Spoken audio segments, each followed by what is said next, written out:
আজকে আমরা একটা দারুণ নতুন ইংরেজি শব্দ শিখব এক্সট্যাটিক। চলুন শুরু করা যাক। আমরা তো সবাই হ্যাপি শব্দটা জানি, তাই না? কিন্তু যদি তার থেকেও অনেক বেশি খুশি লাগে?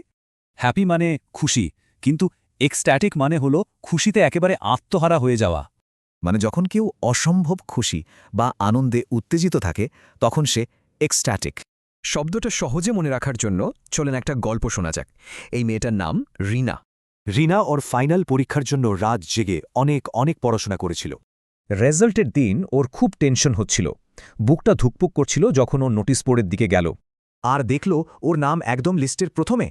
কি যে খুশি হলো, ও তখন এক্সট্যাটিক হয়ে গিয়েছিল। আচ্ছা, এবার চলেন দেখি এই এক্সট্যাটিক শব্দটা বাক্যে কিভাবে ব্যবহার করা যেতে পারে। যেমন একটা বড় ডিল ফাইনাল করার পর পুরো টিম তাদের পরিশ্রমের সফলতায় এক্সট্যাটিক হয়ে যায়।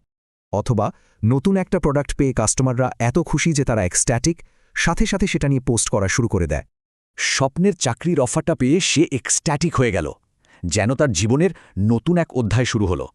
তাহলে বুঝতেই পারছেন, বড় কোনো জয় বা দারুণ কোনো অপ্রত্যাশিত খবর পেলেই এই এক্সট্যাটিক অনুভূতিটা আসে।